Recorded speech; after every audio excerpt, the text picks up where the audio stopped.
Presidency is very hard, but last week I took a break from it when I went to the movie theater 5 times to watch the new Mean Girls, and if the amount of times I saw the film tells you anything, I really enjoyed it. I thought it was funny, the musical numbers, emphasis on the musical numbers and not the songs, were aesthetically pleasing, and overall, the cinematography was so much fun. I loved the fourth wall breaks and the transitions, and I especially loved the camera work, mainly the mirror shots, and all of the musical numbers that were filmed in one shot. But in regards to the Mean Girls franchise, I'm gonna be honest, I was never a fan of the original movie, and up until last week, I had only ever seen it in its entirety twice. I don't dislike it or anything, it's just always been less of an iconic cult classic to me and more of just a movie that exists.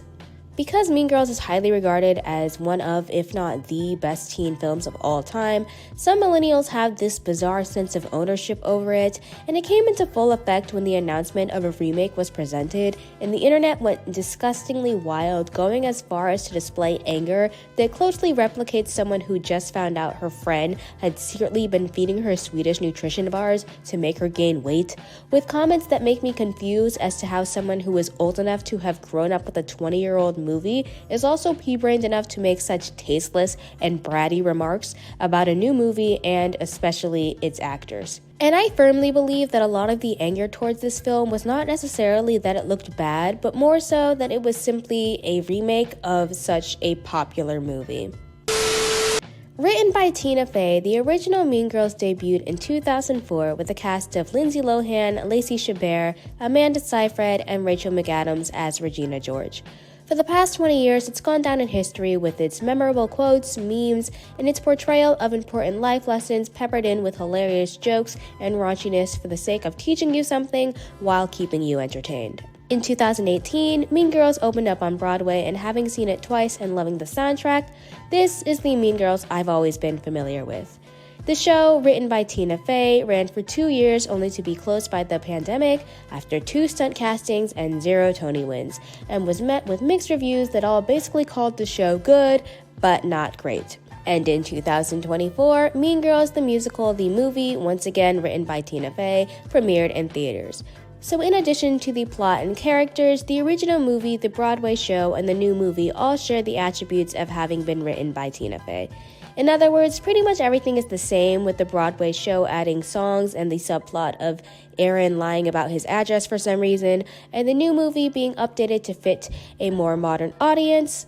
So with all the similarities, what is it exactly that people hate about it? Because there are 3 versions of this story, there are several ways one could rate it: as a remake, as a musical adaptation, and as a movie in general. Consequently, there are multiple groups of those who disliked it.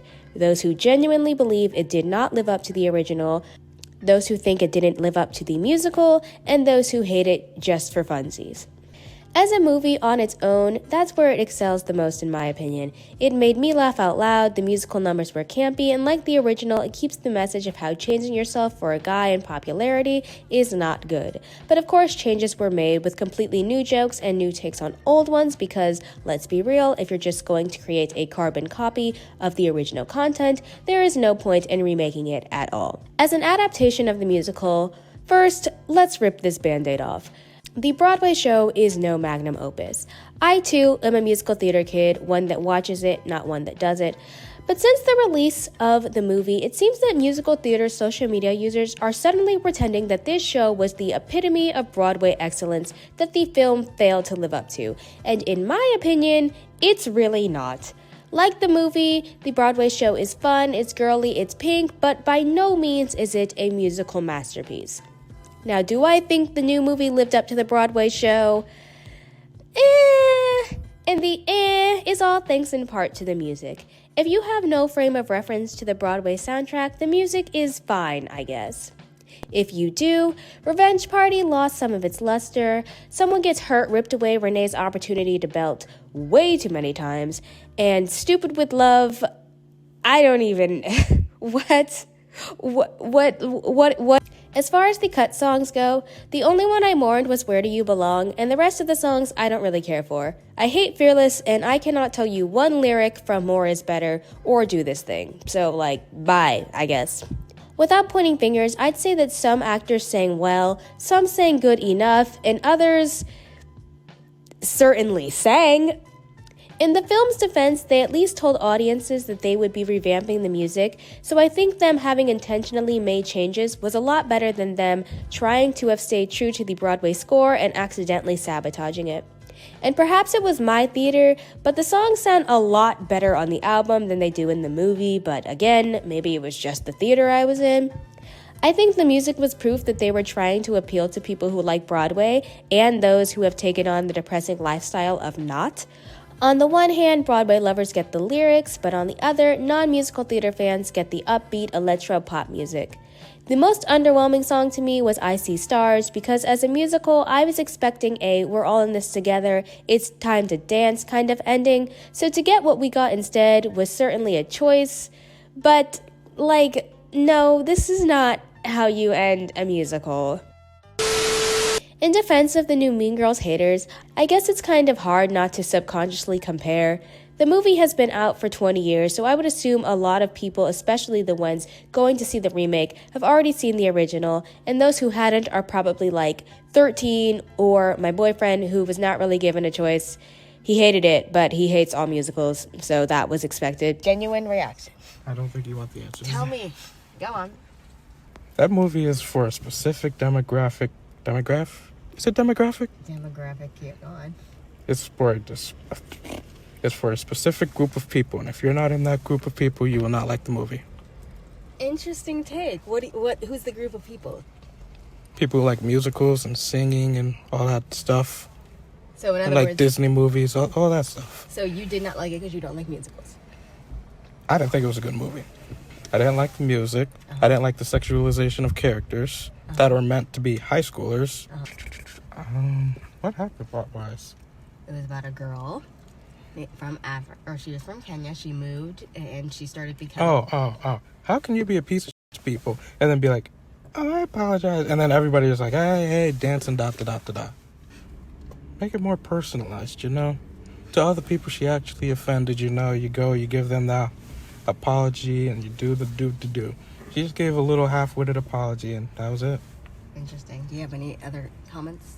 Stop sexualizing high school. All right. Remakes are not necessarily a bad thing, in my opinion. I think a lot of people just like to say they are because that's what everybody else is saying. 4 of my favorite movies are remakes, 2 of which I've never even seen the original. The other 2 of which I have seen the originals, but I didn't like them as much just because I grew up watching the remake so much. It's not that I found the other movies bad, it's just that I'm so accustomed to seeing a story being told one way with one group of actors that I don't want to see it executed by anyone else. And I think that's the case for a lot of the Mean Girls 2024 hate. For example, without having seen the movie, many people immediately jumped at the opportunity to insist Renee Rapp would not portray Regina well because no one can live up to Rachel McAdams.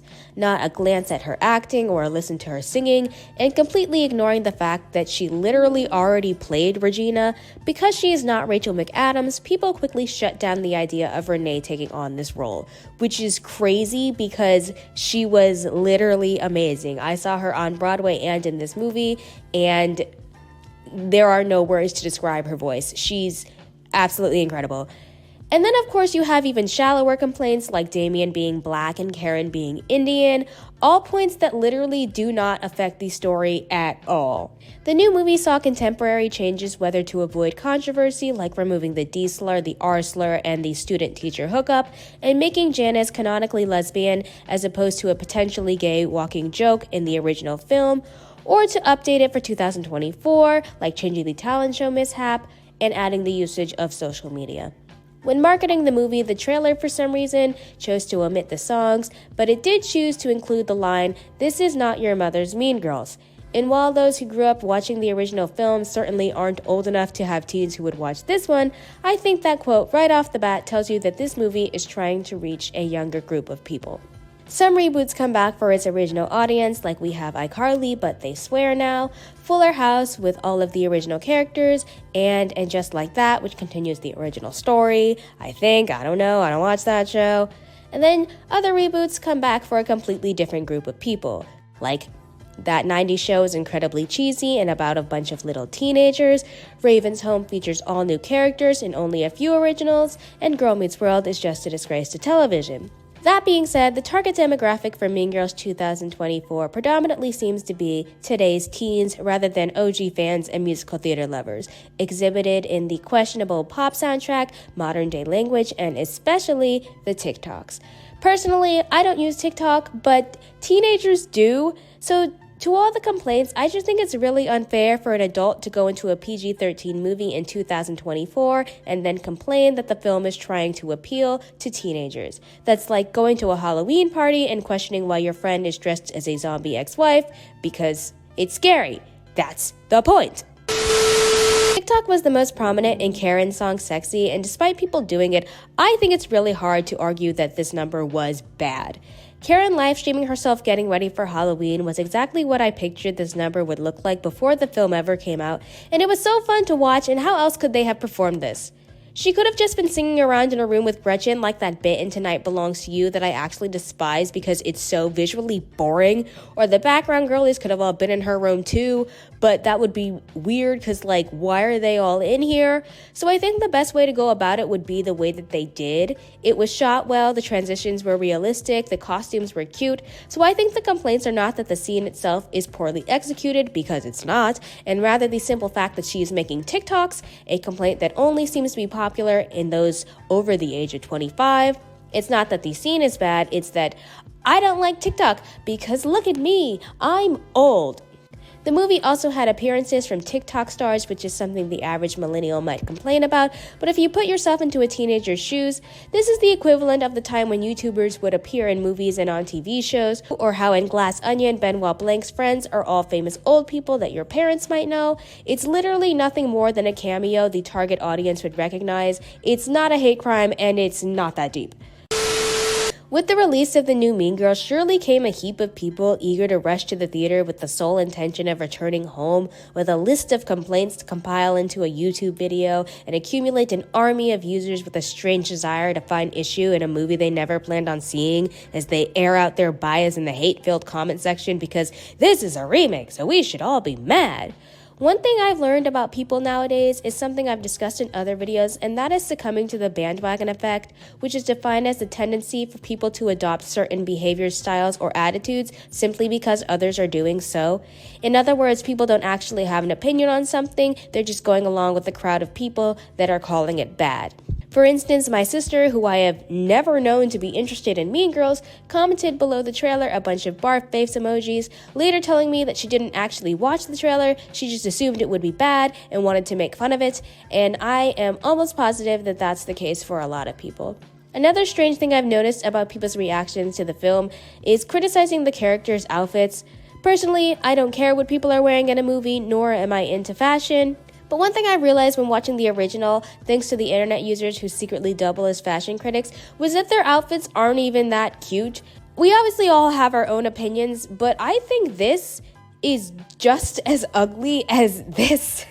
I even remember seeing a post saying that Regina George would never wear black. Meanwhile, in the photo, Renee was wearing literally the exact same outfit that Rachel McAdams wears at the same point of both movies.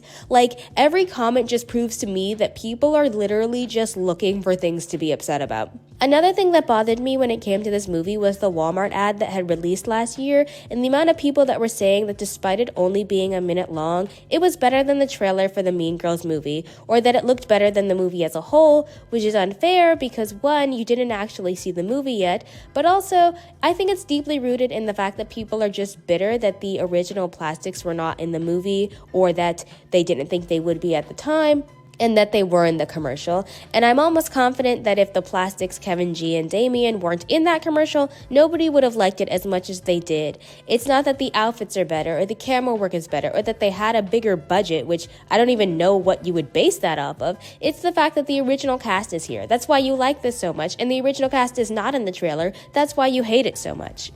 Obviously, I'm not going to get into the specifics of comments people have made, but one thing I've noticed about social media, not Mean Girls in particular, but movies as a whole, is that people are very comfortable with bullying actors as long as they are in films that they don't care for. I could think of examples of people who have done this, but I'm going to be nice and not call them out. I think that's a really odd thing to do, especially when you have a big platform, because you're essentially saying that this movie is bad, so I can insult these people unprovoked as much as I want to. I think negative comments should be expected to a degree because when all is said and done, this is the internet. But at the same time, I think people take their insults a little too far sometimes. And thinking a movie is bad does not give you the right to pick on the people who are in it, especially if you're coming for them on a personal level. One of my least favorite critiques when it comes to films is when people address product placement in movies, because I'll admit He's All That had some extreme product placement. Like, they couldn't go 4 seconds without mentioning a brand name. That being said, however, I really don't understand the problem with product placement, nor do I understand exactly how movies are supposed to do it subtly, because as long as it's on camera, someone is going to notice it. It doesn't affect the plot, so it's really strange to me that people use that as something to roast a movie, because the characters get from point A to point B, but they mention SeatGeek, so now I'm upset. To contrast, in the original movie, there are mentions of Taco Bell, and you can see Perrier bottles, Sprite cans, Louis Vuitton, Dunkin' Donuts, Lay's, Coca-Cola, Doritos, etc., but no one is upset about that. In my opinion, nowadays, people will point out things like product placement just for the sake of having something negative to say about a film. People, especially movie commentary YouTube, have turned roasting movies into such a trend that oftentimes when people watch movies, they subconsciously or intentionally look for things, no matter how minuscule, that are bad, just to have something to point out and make a joke about. Things that 10 years ago would have gone unnoticed, but in the age of social media, the sight of e.l.f. products is enough to garner an entire discourse. The last complaint I've seen is that the movie is a little too safe with its meanness, but it's 2024, and in the film's defense, if you blink the wrong way, someone will find a way to cancel you. I really think that people exaggerate the difference in meanness for reasons I keep mentioning, so now I'm going to compare some of the mean things between the two films just to help prove my point. In both versions, Regina kisses Aaron in front of Katie and parades him around in front of her, knowing that she likes him. In both versions, Regina cheats on him, at school for some reason. In both versions, Regina treats her friends poorly, which is very evident in Gretchen, whom Regina makes feel worthless. A lot of Regina's higher power is explained in montages of her classmates talking about what she's like, but the movie displays her as this powerful villain having the lights flicker and imitating something similar to an earthquake when she sings. In the original, Regina calls herself much worse than a fugly cow, but personally, I don't think My Name is Regina George, this is the nastiest skank bitch I have ever met, do not trust her, she is a fugly slut, hey Katie, how you like me now, would have a cute ring to it. In the original, Janice and Damien put foot cream in Regina's lotion. In the new one, they switch it for lard, which is meaner in my opinion, because foot cream wouldn't exactly make me happy, but lard would really ruin my day. Originally, they cut holes in her shirt, leading every girl to imitate it, and in the new one, they spray her with water, which I thought was really funny because it just made her look really good looking. In both versions, Janice, Damien, and Katie conspire to push Gretchen to a point where she snaps. In both versions, you learn that Gretchen exposes other people's secrets. In this version, Gretchen and Karen aren't really mean, they're more of just Regina's entourage. Originally, they were never explicitly unkind, but their fakeness was displayed in the four-way phone call scene, which was completely omitted here, making Regina mean, Gretchen fake, and Karen just kind of there. In both versions, Katie gives Regina nutrition bars to make her gain weight. In both versions, Katie slowly starts becoming like Regina, loving the popularity and using her new status to get closer to a guy, the same guy her friends told her not to date. So in my opinion, the meanness was toned down to a level that made it appropriate for this day and age, and just to switch it up to avoid being exactly like the first movie. But it's not so much the point that Regina isn't mean at all. Like, what did you want her to do, spit in someone's face? In terms of plot, I just want to add that I think they could have spent a little more time having Katie transform into Regina. Even a little montage wouldn't have hurt. But in conclusion, I would just like to say, Mean Girls 2024 is not a bad movie, and anyone who tells you that it is either too old for it, a musical theater kid, or just plain bitter.